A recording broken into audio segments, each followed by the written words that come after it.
Hi, everybody. Tom Van Hoy with Pitt State volleyball coach Ibraheem Suberu. In his 15th season as head coach at PSU, Gorillas are 3-6 on the year.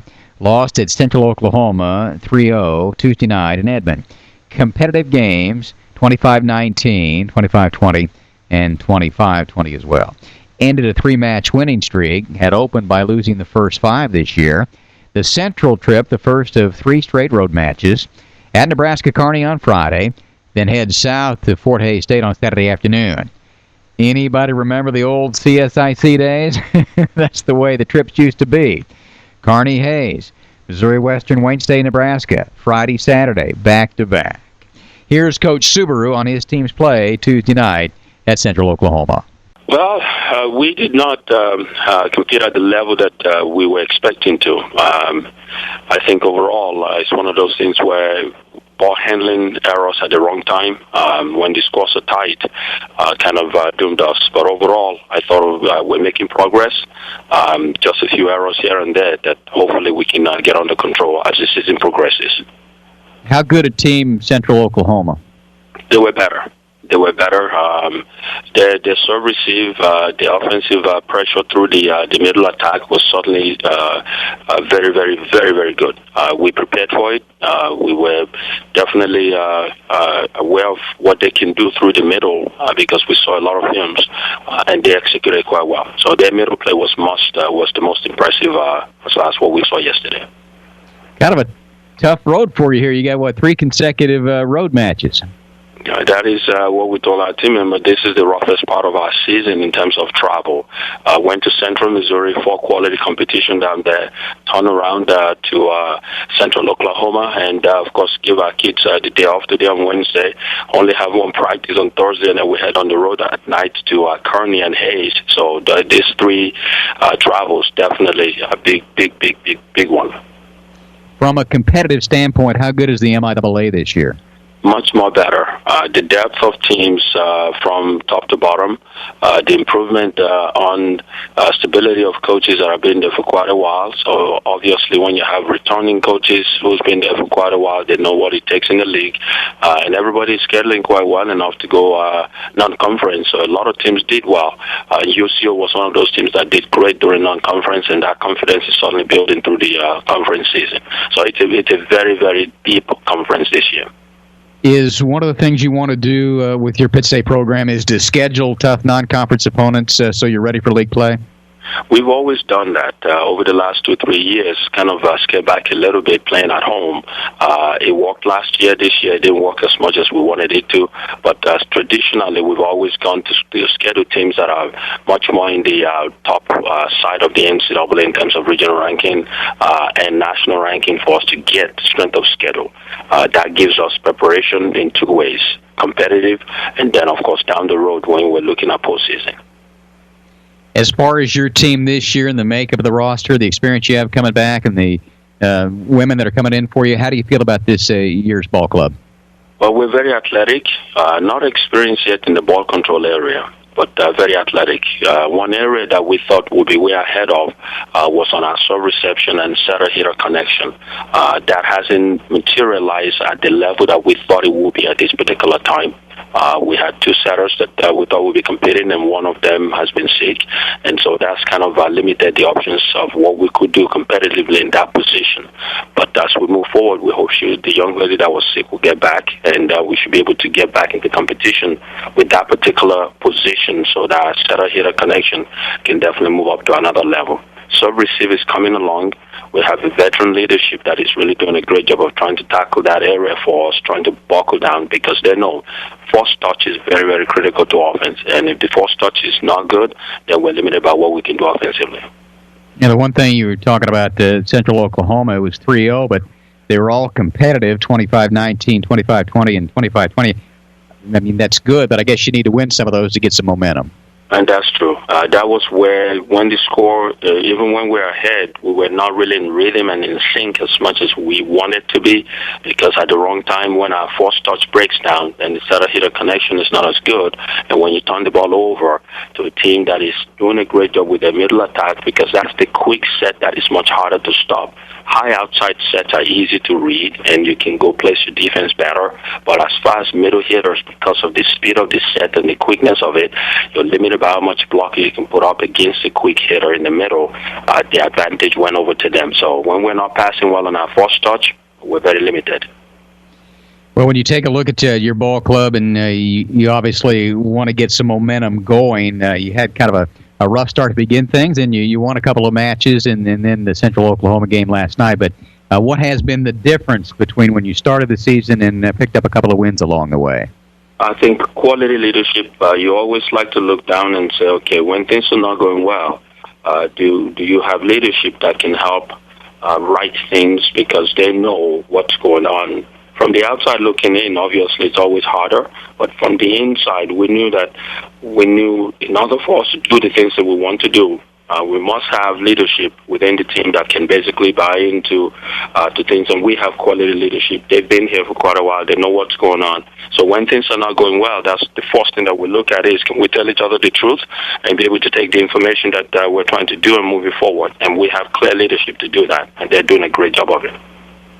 Tom Van Hoy today with women's volleyball coach Ibraheem Suberu. And, Coach, I think you touched on it a little bit. What are some of the things that you do need to improve on at this point? First touch. Our serve receive to offense, and then second touch, setter-hitter connection. We can generate points, and we have suddenly proved it when we played at Central, where we played 3 quality teams. One of them was a top 25 team that we won in 4 sets. In those matches, our point scoring and hitting percentage was very, very high. So first touch and then second touch, which is the setter-hitter connection. When those are corrected and are done at a very high level, then we can definitely be on the offense instead of on the defense a lot of the time. So that's where it starts from. You know, volleyball to me is such an interesting sport because of the different skills, I guess, for the different positions that you have on the ball club. When you practice, how do you go about? Can you take us through what you do with the normal practice, I guess? During the early part of the season, the focus is always on the small group, one-on-one. So we'll take a look at the serve receive personnel, and we focus on the different trajectory of serves that are coming at us, whether it's top spin, whether it's float serve, whether it's short serves. We look at the personnel and look at the middle hitters to handle short balls. We look at the long, deep players in terms of defense specialists, primary passers, outside hitters to handle deeper balls. So we focus on that segment. And then we look at the connection that follows after the first touch, which is then where the offensive schemes come from. You have choices. If we pass the ball to the setter zone correctly, then these are the options that we have. Once the pass is not to the setter and setter has to chase the ball to the second level, then it makes it difficult to run your first line of offense. Then you have to run second line of offense, which might usually come from the high outside or from the back. So we're focusing on segments, and of course we focus on serves on that side as we're looking at the serve receive. We're giving ourselves a lot of different serving. Defensively, we're looking at matchups on blocking, who has what assignment when the offense on the other team is running certain phase of their offense. So we look at it in different phases. But during the season, it's hard to focus on individual skills because we are always turning around to play every other day. Like right now, we have 7 matches in a span of 1 week. So if the individual skills are not done the way it's supposed to have been done during summer or during spring, or in the case of freshmen coming in, it really shows during the season because you don't have a lot of time to focus on individual. You're focusing on team tactics. How about conditioning? When I think some of us outside looking in at volleyball, what kind of conditioning do you do? And I guess what kind of condition do you have to be in to be successful? Where volleyball being a multi-joint sport, we look at strengthening joint, speed, agility in terms of just the core strength area. Conditioning is done within practices because we move a lot, short sprints, a lot of cutting, side-to-side movement, acceleration to stop, vertical elevation. All of those things are built in during practices. The strength and conditioning of weightlifting to continue to maintain is done within a 40-45 minute window during the season every other day, or as we can do, because obviously we don't have a long 3, 4, 5 days of practice time to get ready for a match. So we're doing most of our conditioning to improve joint strength, shoulder joint, hip joint, ankle joint, knee joint, so that we can be able to move the way we want to move. And, of course, again, a lot of directional movement, run, stop, side-to-side movement, multi-directional, all of those things are built in during training. There's a lot more that goes into it than maybe some of us think, right? A lot more. It's a different from looking out into YMCA volleyball or recreational volleyball. This one you have to be in tip-top condition because of all the cutting going on. Chances of injuries are very high. You can plant your feet the wrong way and turn the wrong way, and before you know it, something pops. So we are really conditioning for maximum movement. But the integrity of our joint, stability of our joint, ankle joint, hip joint, knee joint, shoulder joint, elbow joint, wrist joint, all of those things are what we focus on to be able to complete the different movement that is required to really be able to be effective on a volleyball court. Tom Van Hoy today with women's volleyball coach Ibraheem Suberu. And, Coach, you've done this well. It's kind of hard for me to believe that this is your 15th year at Pitt State, huh? Been fortunate, wonderful community, president, all the way down to athletic director, to our community of friends in Pittsburgh, student body, administration, all the way through to our staff. This is a wonderful community. You know this community quite well. When you get here and you see the love and the community, the camaraderie within the staff, you can't help but be part. And every day you wake up, you're excited to go to what I don't call it work. You love what you do. You love the people you work with. You wake up and you're wondering, wow, it's already 15 years, but it's almost as if this was yesterday. And when you see the alumni come back and they remind us of what time they had here and what they've done and what this community means to them, you can't help but wanting to be part of many, many more years. Hey, speaking of alumni that come back, and you know, when you took over the program, it wasn't in very good shape, and you had a couple of really tough years early on. Dina Wathen-Blevins is going to go into the Hall of Fame. I know that she had to push it back 1 year because she expected a baby. But can you talk about what she meant to the program when you were trying to get it established? Program changer.